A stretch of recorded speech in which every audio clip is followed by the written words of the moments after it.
जय हिंद। राज सिस्टम।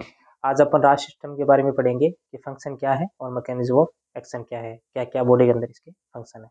तो चलिए स्टार्ट करते हैं। राज सिस्टम। राज सिस्टम का राज का पूरा नाम क्या है? तो राज का पूरा नाम बात करें तो रेनिन एंजियोटेंसिन एल्डोस्टेरोन सिस्टम, जिसको राज सिस्टम बोलते हैं। RAAS यानी रेनिन एंजियोटेंसिन एल्डोस्टेरोन सिस्टम। ये एंजियोटेंसिन कैसे बना, इसके मैकेनिज्म क्या है, वो चलिए देखते हैं।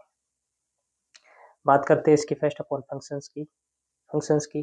तो hormonal system regulate BP and fluid electrolyte. Electrolyte होते हैं जैसे सोडियम है, पोटाशियम है, कैल्शियम है, मैग्नीशियम है ना। तो ये क्या है कि इंट्रासेलुलर और एक्स्ट्रा सेलुलर कंटेंट है जिसको इलेक्ट्रोलाइट बोलते हैं। और इसके इम्बैलेंस से बॉडी का सिस्टम है ना पूरा मतलब इम्बैलेंस हो जाता है, डिस्टर्ब हो जाता है। तो किस प्रकार इलेक्ट्रोलाइट है और क्या इसके फंक्शन है वो देखते हैं। तो बात करते हैं balance and systematic vascular resistant. Vascular resistant से आप कुछ समझ रहे हो? वेसल्स का अगर रेजिस्टेंट रहेगा, वेसल्स कॉन्टेक्ट रहेंगी, तो जो डायस्टोलिक बीपी है ना, डायस्टोलिक बीपी, तो डायस्टोलिक बीपी बढ़ेगी, मतलब कार्डिक आउटपुट बढ़ रहा है, इसका मतलब सिस्टोलिक बीपी। अगर मान लो वेस्कुलर रेजिस्टेंट बढ़ रहा है ना, पेरीफेरी वेस्कुलर रेजिस्टेंट, तो क्या है कि डायस्टोलिक बीपी बढ़ेगी। तो ये है। तो इसमें अपन बेसिकली देखें तो जो रेनिन एंजियोटेंसिन और एल्डोस्टेरोन जो सिस्टम है वो हार्मोनल सिस्टम को, जो हार्मोन है उनको, और रेगुलेट बीपी को रेगुलेट करेगा। And fluid electrolyte balance, fluid को इलेक्ट्रोलाइट है ना उसको बैलेंस करेगा। वो किस प्रकार करेगा वो देखते हैं।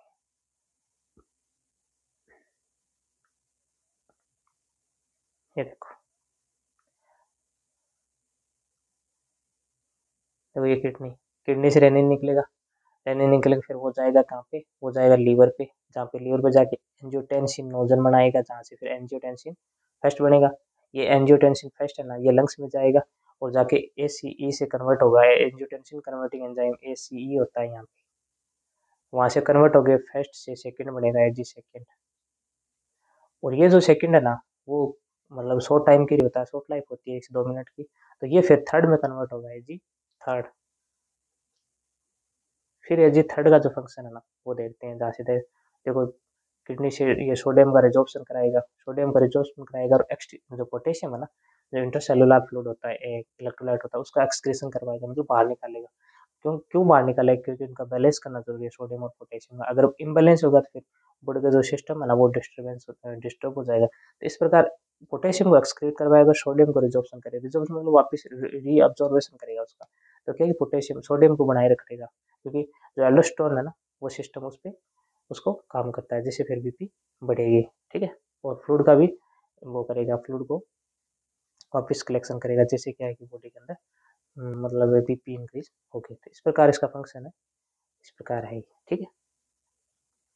अब बात करते हैं मैकेनिज्म की कैसे है। तो बात करते हैं मैकेनिज्म की। जो रिनल ब्लड फ्लो है ना इज रेड्यूस। अगर रिनल जो किडनी का जो ब्लड फ्लो है ना वो अगर रेड्यूस हो रहा है, कम हो, रेड्यूस का मतलब होता है कम होना। ठीक है। इंक्रीज का मतलब बढ़ना, रेड्यूस का कम होना। ठीक है। वैसे इंक्रीज का जो मीनिंग फॉर्म है ना वो डिक्रीज भी उल्टा जैसे अपोजिट फॉर्म, पर रेड्यूस का मतलब होता है कम होना। ठीक है।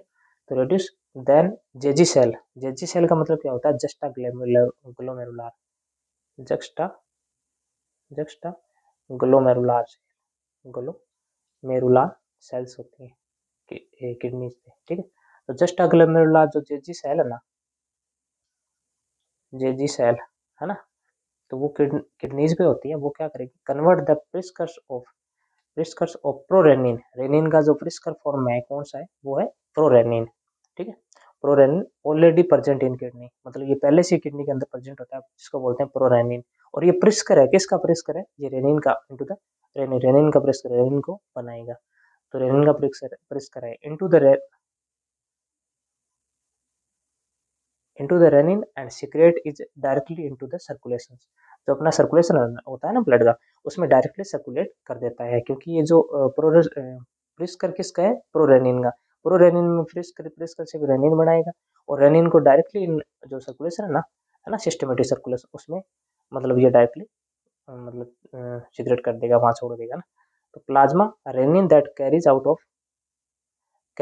Of conversion of angiotensinogen, angiotensinogen बनाएगा। जो रेनिन है ना उसको क्या है, ब्लड के अंदर सर्कुलेशन में छोड़ देगा, वहां से जो मतलब रेनिन है ना, रेनिन जाके और लीवर के अंदर जाएगा, वहाँ से लीवर के सेल्स पे काम करेगा, वहाँ से उसको एंजियोटेंसिन होता है, नोजन होता है लीवर के अंदर, वो उसको रेनिन को एंजियोटेंसिन फेस्ट में कन्वर्ट करेगा, रिलीज बाय द लीवर, जो रिलीज होगा किसके द्वारा, बाय द लीवर, लीवर के द्वारा रिलीज होगा, जैसे इस इमेज में देख सकते हो। ब्लड सेल्स है, एल्डोस्टेरोन है, सोडियम का रिटेंशन होगा, इस प्रकार तो ये फंक्शन करेगा। सेकंड है, फिर फर्स्ट है, फिर एल्डो एंजियोटेंसिन नोजन है, तो इस प्रकार का। फर्स्ट अपन ने देखा कि किडनी से निकला, किडनी से निकलकर फिर क्या, मतलब किडनी किडनी का जो परिष्कर होता है ना प्रोरेनिन, प्रोरेनिन को रेनिन बनाएगा, और रेनिन क्या जाएगा, वो ब्लड में डायरेक्टली सिक्रेट होगा, और वो ब्लड से सिक्रेट होते होते लिवर में जाएगा, जहाँ पर उसको एंजियोटेंसिन नोजन मिलेगा, वो उसको एंजियोटेंसिन नोजन है ना, वो रेनिन को फेस्ट बनाएगा, जिसको एजी फेस्ट बोलते हैं। तो ये क्या है, ये डी पेप्टाइड है, मतलब डाई पेप्टाइड है, डी पेप्टाइड है, ठीक है, जो एंजियोटेंसिन नोजन है, कॉल्ड इसमें एंजियोटेंसिन फेस्ट, जिसको एजी फेस्ट बोलते हैं, ठीक है, एजी फेस्ट बनाएगा। अब एजी फेस्ट है ना, इज सब इक्वेंटली कन्वर्टेड इनटू एजी सेकंड, जो फेस्ट है ना वो एजी सेकंड में कन्वर्ट होगा, वो कौन कराएगा, वो कराएगा एसीई सेल होती है किडनी की, लंग्स की जो फेफड़े होते हैं ना, उसकी जो सेल्स होती है ना, वो एसीई है ना, वो एजी फेस्ट को एजी सेकंड में बनाएगी। ये एजी सेकंड किस प्रकार का है, वो है ओक्टा पेप्टाइड। ये किस प्रकार का था, डाइपेप्टाइड, डाइपेप्टाइड ये होता है ओक्टा पेप्टाइड, मतलब ओक्टा मतलब 4, है ना, ठीक है। तो इस प्रकार by the lungs ACE found in the surface of, AC कहाँ वहाँ में फाउंड होता है, ओक्टा मतलब 8 होता है, ठीक, सॉरी ओक्टा मतलब 8, by the lungs ACE found surface of vascular endothelial cells. तो एसी कहाँ कहाँ पे प्रेजेंट होता है, जो लीवर होता है ना उसकी एक वेस्कुलर एंडोथेलियल सेल्स होती है, वेस्कुलर एंडोथेलियल सेल्स होती है, थेलियल सेल्स, वहाँ पे ये काम करता है, वहाँ पे जो होता है ना एसी प्रेजेंट होता है वेस्कुलर एंडोथेलियल सेल, ये जो वो एजी सेकंड है ना, वो has short life, AG second में कन्वर्ट करेगा। तो एजी फर्स्ट आया था ना, एजी फर्स्ट उस पर एसीई काम करेगा और इसको एजी सेकंड बनाएगा, ठीक है। एजी सेकंड होता है ना, उसकी क्या है कि वो फंक्शन नहीं करेगा, क्योंकि एजी सेकंड की क्या है कि शॉर्ट लाइफ है ना वो छोटी है, इसलिए अबाउट 1 से 2 मिनट ही ये मतलब रहेगा। तो इसके लिए उसको एजी सेकंड है ना, उसको एजी थर्ड बनाएगा, डिग्रेड करेगा इनटू हेक्टा हेप्टा हेप्टा है ना, हेप्टा पेप्टाइड के रूप में डिग्रेड करेगा, कार्ड इसको एजी थर्ड बनाएगा। तो सेकंड है ना, क्योंकि उसको डिग्रेड होगा, क्योंकि उसकी शॉर्ट लाइफ है, इसलिए उसको एजी थर्ड बनाएगा, एंजियोटेंसिन हो जाए third. Which are the RBC increase blood pressure, RBC की सेल्स पे काम करेगा, और आरबीसी सेल्स पे काम करेगा तो फिर ब्लड प्रेशर को इंक्रीज करवाएगी। आरबीसी होती है ना, रेड ब्लड सेल्स, उस पर काम करके इंक्रीज बीपी, बीपी है ना उसको इंक्रीज करवा देगा रेड ब्लड सेल्स की सेल्स पे काम करके। अब बात करते हैं स्टिमुलेंट। तो स्टिमुलेट एल्डोस्टेरोन, तो एल्डोस्टेरोन कहाँ पे होता है, जो सुप्रारेनल ग्लैंड होती है किडनीज की, एड्रेनलिन नॉरएड्रेनल, वहाँ पे एल्डोस्टेरोन होता है, तो वहाँ पे काम करता है secretion of adrenal cortex, cortex भाग होता है, एक मेडुला भाग होता है, तो कोर्टेक्स भाग होता है ना वहाँ पे 100% काम करता है, और वहाँ पे एड्रेनलो कोर्टिकोट्रोपिक स्टिमुलेट एक्टिविटी, तो एड्रेनलो कोर्टिकोट्रोपिक हार्मोन होता है उसको स्टिमुलेट करता है एक्टिविटी को, 40% वेसोप्रेसर, जो एडीएच होता है ना, एडीएच वेसोप्रेसर, उसकी एक्टिविटी ऑफ एजी सेकंड की activity, and AG fourth also has adrenocortical vasopressor, जो एजी सेकंड बनता है फिर उसकी शॉर्ट लाइफ होती है, इसे एजी थर्ड में कन्वर्ट होता है, एजी थर्ड और एजी तो फोर्थ होना वो आल्सो एंडो मतलब एडेनो कोर्टिकल होता है, वैसे सेम ही काम करता है एडेनो कोर्टिकल और वेजोप्रेसर के रूप में, ठीक है।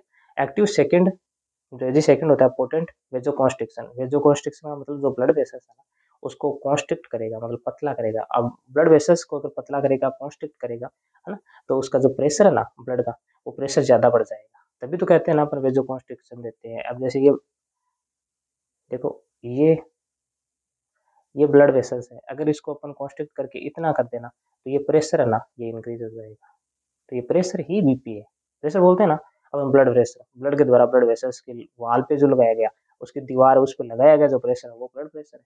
तो इसी में क्या करते हैं, अब ब्लड वेसल्स का अगर वेजो कॉन्स्ट्रिक्शन करवा रहे हो, वेजो कॉन्स्ट्रिक्शन, तो इसमें पेप्टाइड में तो बीपी इंक्रीज होगी। Also secretion of hormone aldosterone, aldosterone जो हार्मोन होता है ना जिसमें सोडियम का लेवल इंक्रीज हो जाता है, तो उसको जो हार्मोन है ना एल्डोस्टेरोन एड्रेनल कोर्टेक्स से कोज रिनल ट्यूबस, रिनल जो ट्यूबस है ना उस पे होता है।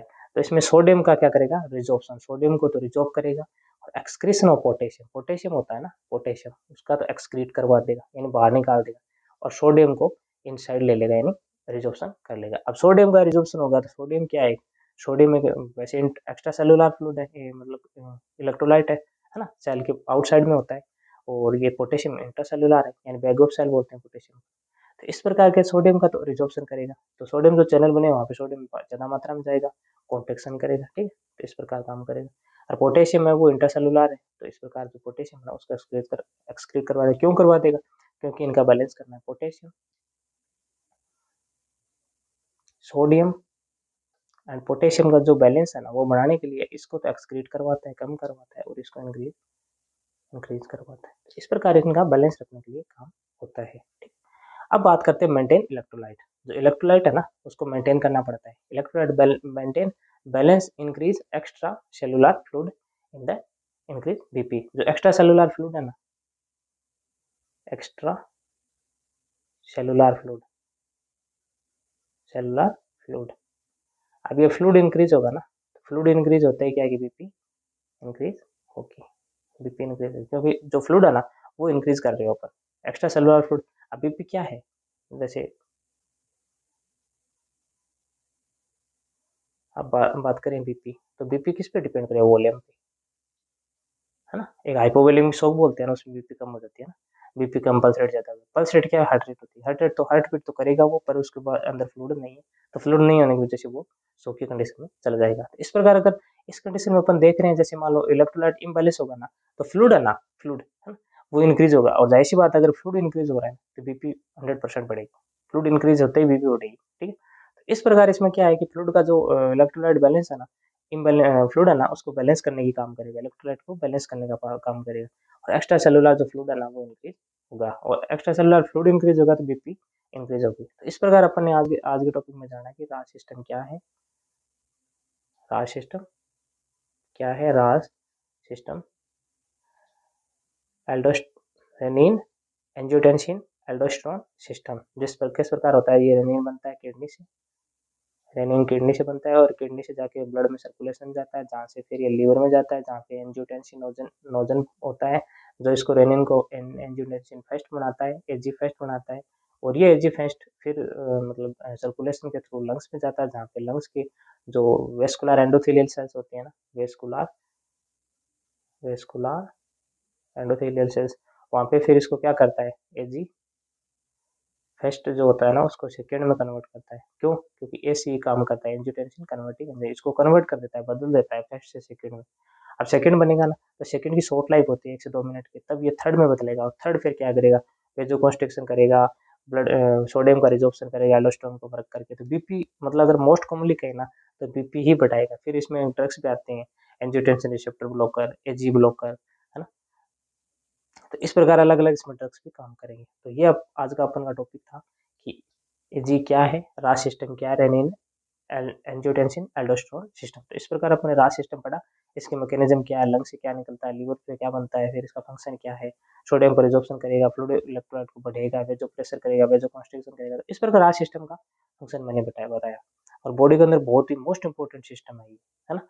अगर मान लो 100 टाइम के लिए बीपी बढ़ानी है, 100 टाइम के अगर मतलब ब्लड बीपी को इंक्रीज करना है, तो इसके लिए तो अपन क्या कर सकते हैं, इसके लिए तो बैरो रिसेप्टर काम करता है, बैरो रिसेप्टर, उससे फिर बीपी इंक्रीज होती है। अगर अपन को लॉन्ग टाइम बढ़ानी है, बैलेंस ग्रुप है ना, बैलेंस के रूप में चलना है, तो इसके लिए अपन RAAS system renin angiotensin aldosterone system. तो इससे फिर क्या है, लॉन्ग टर्म की जो बीपी है ना वो इससे बढ़ती है, इमेज में अपन देख सकते हो, ठीक है। तो इस प्रकार ये फंक्शन करता है। अगर वीडियो से कुछ भी सीखने को मिला हो तो वीडियो को लाइक करिएगा, अगर चैनल पर नहीं हो तो चैनल को सब्सक्राइब जरूर करिएगा। Thank you so much.